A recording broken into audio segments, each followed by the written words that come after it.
Just recently, the conversion of Marco Pierre White's troubled son to Islam took the internet by storm. Marco Pierre White, famous for his culinary excellence, worked in the finest restaurants in the world and became the youngest chef ever to earn a Michelin star. However, things didn't go well with his 28-year-old son, who cost the chef more than £1 million for rehab. That is right. Marco Pierre White Jr. has a long history of addiction, resulting in almost 17 rehab visits. A staggering amount of £80,000 a month was spent on his rehab in Malibu and £27,000 a week in Priory. Rehabs in Kent, Kensington, and Utah also couldn't defeat the strength of his addiction. But life took a twist when he was sent to prison. The celebrity Big Brother star seems to come out of the prison completely clean.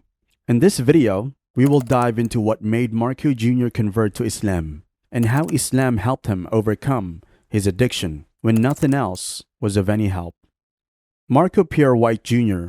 was released after serving a year in jail. Shoplifting, knife, and heroin possession were the charges against him. He was also held accountable for race hate crimes. Marco once abused a supermarket security guard. Even though Marco denies this charge against him, in 2019, he was charged with using the N-word for a police officer arresting him for being high. The same year, he was dragged to a police station after being arrested for smashing windows. He also appeared accused of not paying the bill at a cafe. And this was not the end of his haphazard behavior and desperation. He sold his Rolex Daytona worth £27,000 for only 1 gram of cocaine worth £100. He later traded his £19,000 Hublot watch for an ounce of cocaine. All his crimes piled up, leading to his ultimate sentence. But things took a turn for him during his jail time.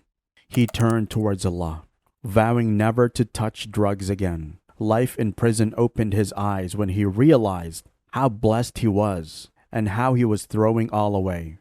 Pierre White Jr. confessed, "But Islam has helped me get through everything." This realization came after years of battling to stay clean. His conversion to Islam, however, was equally supported by his chef's father. Despite sipping a beer, Marco revealed how he prays 5 times daily. He said that in prison, he witnessed cellmates praying. Furthermore, he often listened to them talk about the Islamic community and the Quran. At this time, he realized that a lot of it made sense. He added that he went through the Quran himself, and his interest grew deeper. Marco also mentions that when he prayed to Allah, he would ask for his sins to be forgiven. He would ask Allah for protection and strength and the safety of his family. All has come true, which strengthened his faith further. Furthermore, Marco narrated a heartfelt experience with his 3-year-old daughter, Arabella Rose. He expressed his sadness over missing out on a year of his daughter's life while in jail.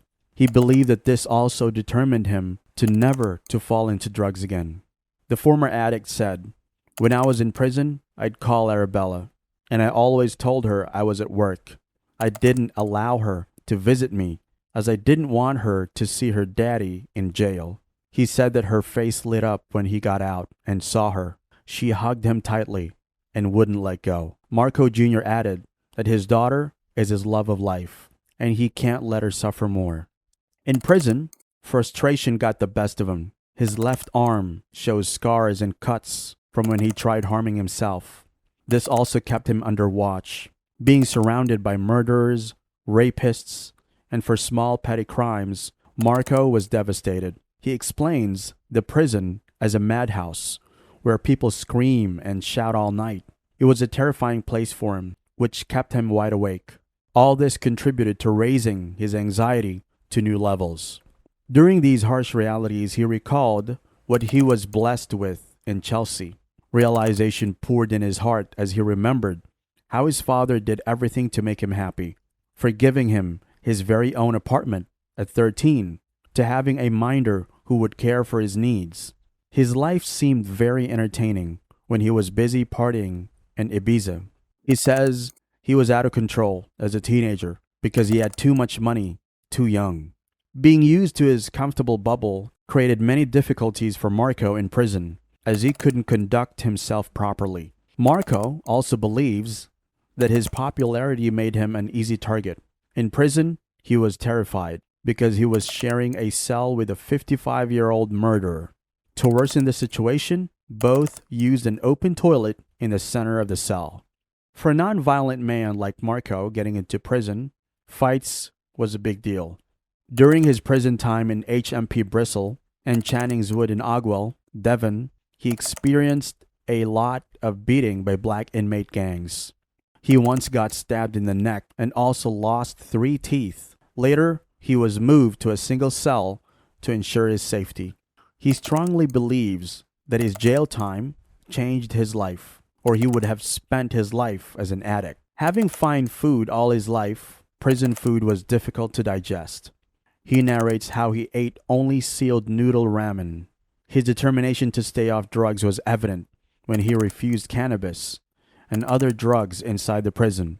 The jail time made him realize how he had enough of it. His guilt seeped deeper when he restrained his father from visiting him. But his father's constant support motivated him to become a better person. Marco says, "Going to prison made me realize what I have put him through." Marco added that he wants to maintain his sobriety and make his father proud. Prison appears to be a blessing in disguise for Marco, as the punishment was well served. After coming out, he believes this is his last chance to prove himself. Marco plans to follow in his father's footsteps and work in the family business as a chef. He's given another chance to put his talent to good use. His story reminds us of how God puts those who have gone astray through hardships so that they can find their way back to the right path. For now, all that is important to Marco is bringing his life back to routine with gym, prayers, and his daughter. With this, we come to the end of our video. Don't forget to give us a thumbs up if you like the video. Your views are always appreciated by us in the comments. Stay tuned till we meet again, inshallah.